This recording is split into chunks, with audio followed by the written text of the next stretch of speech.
right now, we're going to update you on what's been happening around the farm. So life's kept us busy with a variety of things, but one exciting thing for me personally is I had a huge stack of logs, about 260 logs altogether, and I finally got through them. And the last ones I did were those gigantic hickory pieces that hopefully we're going to use as some countertops in here. So I can't wait for countertops. And it was nice to get through those, although very difficult. While he finished up the logs, we actually managed to harvest a bumper crop from the garden, especially with sweet potatoes and loofah sponges.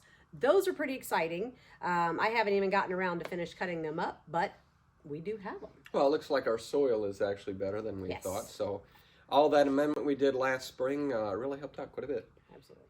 So at times we rent heavy equipment, and this time we decided to rent a skid steer. And what we did is we came up with a big list of a lot of different things. And so we went around the farm and we dug fence post holes and set some fence posts. We cleared a lot of brush. The goats and pigs had done a great job, but we wanted to go in after that and get more done. And then actually after clearing that brush, we got the fires going and burned it. And then we put the pigs and the goats right back in so they could vacuum everything up. So that worked out really well. We spread some rock with that too, with that skid steer. So every once in a while, we'll rent a skid steer for a day or two and do a tremendous amount of work. And this was really helpful. Yeah. Well, you saw previously in a video that the tip program came to an end, but I did have several horses that we finished out and managed to place for adoption before that program ended, so that kept me busy.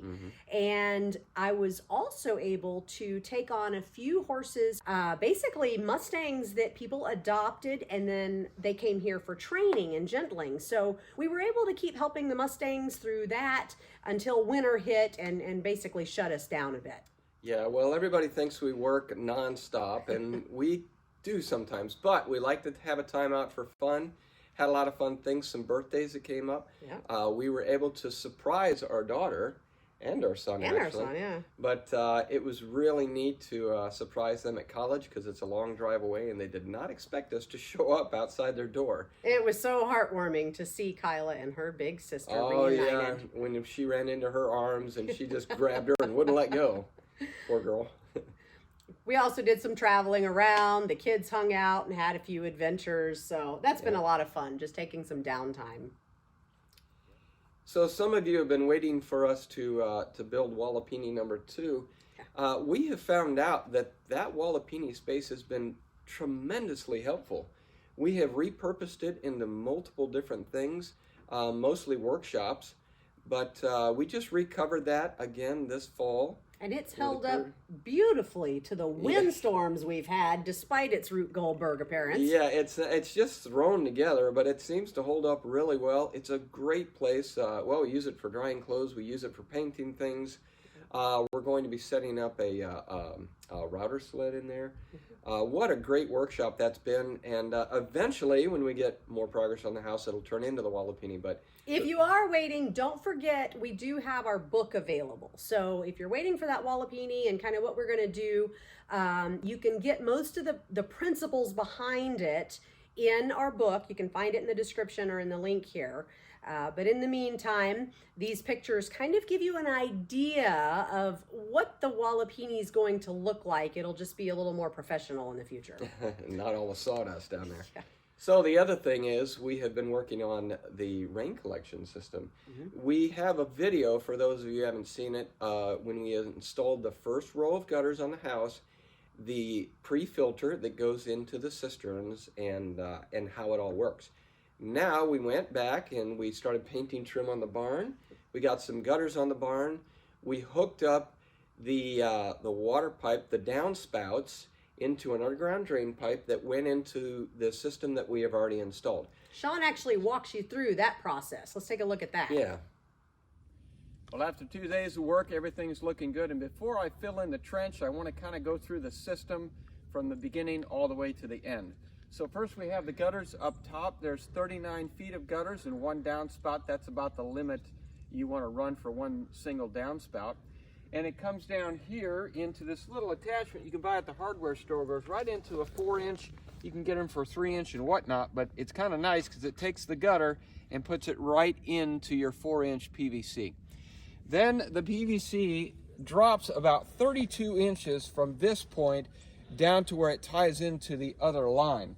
Now I have used the solid core 4-inch PVC under the areas where I'm going to drive because I want a good solid pipe that doesn't burst. Now in this area here, because it's so shallow, it's only going to be a couple inches below the surface. So I went ahead and ran it through these cinder blocks in the tire tracks. That way if I drive the truck in the barn or a tractor in the barn, it's not going to run the risk of crushing that pipe. But the rest of it is deep enough, it shouldn't be an issue. So we come down here. This was kind of tricky. I had to actually bore underneath this sidewalk. And not only that, but I'm going to have to fill back under that sidewalk. So I'm going to push dirt in there and pack it into that sidewalk to make sure that I don't have any voids there.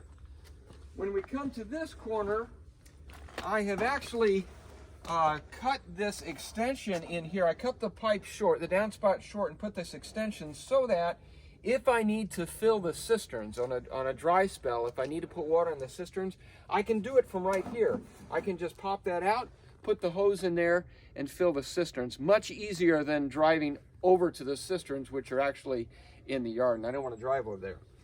So it joins here, comes down in this trench, and I had to kind of cut the angle because the elbows that they provide for 4-inch are only in 22.5-inch or 22.5 degree increments. So it kind of came out here. I had to bend it back to get a 90 degree on the other connection there. So kind of a swooping trench there, but it worked out well.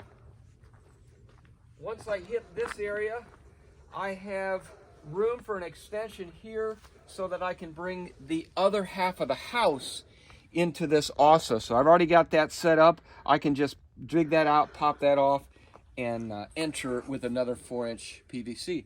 And then it all goes to my filter and into the cistern, and I'm pretty happy with it.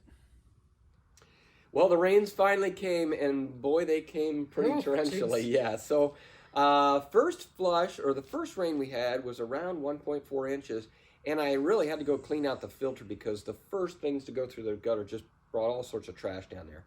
Once I cleaned that out, the second rain came, and I woke up in the morning and a beautiful sight. The cisterns were overflowing. They were completely filled up with over 4,000 gallons of water. First time since we installed them. First time since we installed them, and looks like I'm taking in about 1,500 gallons per inch of rain. It's quite a bit. Our kids have had a ball taking baths. I mean, we take a lot of showers, but it's all about rationing water. This week, my kids have been taking baths and just playing in the water, which is not something you do when you're on rain collection unless there's a surplus, which we have right now. Time to install a second set of cisterns. So Ruth and I actually found some time to enjoy our own horse projects. I got to ride Grace quite a bit, drive her. She was doing really well through the fall, and we even entered a parade. It was the first parade Ruth had ever ridden in, and my first time riding Grace in a parade. She'd been driven. And I even won a blue ribbon for best looking entry. Best looking entry. Yeah. Grace finally won me a ribbon. No, I don't think it was Grace. I think she got the best looking entry. Yeah. So I don't think it was a horse. But Ruth got to borrow a friend's horse and ride, so we had a really good time with that. Also along the lines of horses, we kind of inadvertently wound up serving as a horse hotel. You know, I had those empty stalls sitting there and people found out, and we've gotten several calls over the last couple of months asking for layovers, just kind of overnight or for a night or two when people were traveling, which seems to be a great use of the space. And if it can bless others, so be it. So it is hard traveling with horses. So. Yeah, I've been there, done that. We've been extremely blessed through all this, but every once in a while we have some injuries, and we had a short a spell of injuries there, and it all had to do with the feet and the ankles. And the kids. And the kids, yeah. It was the kids. It seemed we were getting x-rays every other week. That's right, that's right. But, you know, they're kids. They all heal up quickly. And then we got knocked down with a flu. think it was the flu. It And, was well, one after the next. Yeah, but it went through the house, except one of our boys, he was rock solid, never got sick. So, Well, he's gone all the time, though. I think he avoids chores through sports, so he's just never here. but he's got a good immune system too, so it was nice to see that. That same son actually stayed busy hunting also. So if you've watched our videos for any length of time, you know that we are big believers in being stewards of our animals and our wildlife. But we do also hunt for meat, not just for sport, but we do supply some of our family meat through hunting. And between he and Sean, we've gotten 5 deer this season. Yes. But that also... Mostly him, Yeah. not me. That also meant that my freezer was overflowing with venison. Yes. So Ruth and I got together, and we've actually been doing a lot of processing of food, trying to clear the freezer a little bit. I've done quite a bit of canning, and Ruth has been learning to bake bread in addition to canning. So it's been nice kind of getting back into the kitchen with the cold setting in and just putting away food for the cold yet to come.